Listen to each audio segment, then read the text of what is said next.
Hey everyone, my name is Ria Sarkar and I'm a graduate student in the Department of Earth and Planetary Sciences at Rutgers University. I am a master's student and I am studying geology.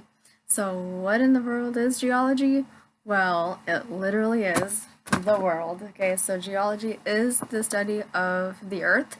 So what our Earth is made out of, the physical landscape of Earth, and the natural, like how the Earth even operates in the natural system. So there's a lot that you can study in geology. And so one of the fields within geology is called paleoceanography. And it sounds like a really long word and it's kind of hard to say, but there is the word ocean in there. So if you had to guess, I think you might guess that it has to do something with the study of the ocean, and you would be right. So paleoceanography is the study of the ancient oceans. So I study really old water. So the really old water that I study is located in the North Atlantic Ocean. So if you look at the third picture on the right, you can see that is right around Iceland and Greenland. You can see that region there. So my research site is actually located right below Greenland. And so basically what I'm studying for my research is how the deep water that forms in that North Atlantic region actually may have caused past climate changes to happen since the last ice age. So if you look at the first little picture there, you can see all those arrows moving around so fast. And so those arrows are showing you the ocean currents. So we have surface currents and we have deep water currents. So I'm interested in looking at how the deep water currents in the North Atlantic region actually change. And those changes are actually associated with those climate changes that I was just talking about.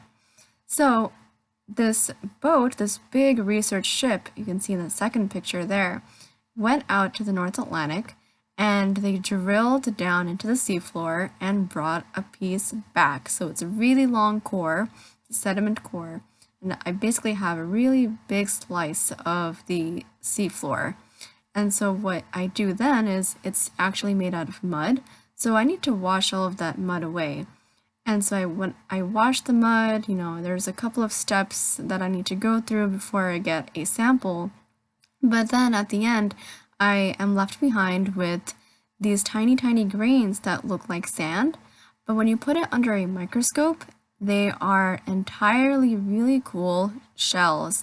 So if you look all the way on the bottom, I have 5 pictures there. So that's what microfossils look like. So microfossils are really teeny tiny organisms and they have these really cool shells that hold a lot of important information. So you can study the chemistry of their shells, and the chemistry will tell you about the chemistry of the oceans, and they will also tell you about the temperature at that time. And so what I actually do for my research is I identify these species and I count them. So I place these microfossils under a microscope and I look through and I try to identify which types they are. And then I have to count each and every one of them to see how many I have of them. Because it's kind of like, how some people prefer to live in warmer places, or somebody really likes the snow, or maybe like to live in a place that rains a lot. So these microfossils are distributed throughout the ocean, and they like to live in really specific temperatures or places where there are certain types of nutrients. And so basically what I can do then with that information of how many of each species I have, I can put that on a graph, and then I can look at that in a time, how many species I had at a certain time, and if I have a lot of one type or the other. So if I have a lot of a cold water species, then that probably means that we're in an ice age. And if I see a lot of a warm water one, then it's probably not an ice age. So it's really important to study past climate in order to understand what's going on right now, and also for scientists to actually make better predictions and make better climate models for the future.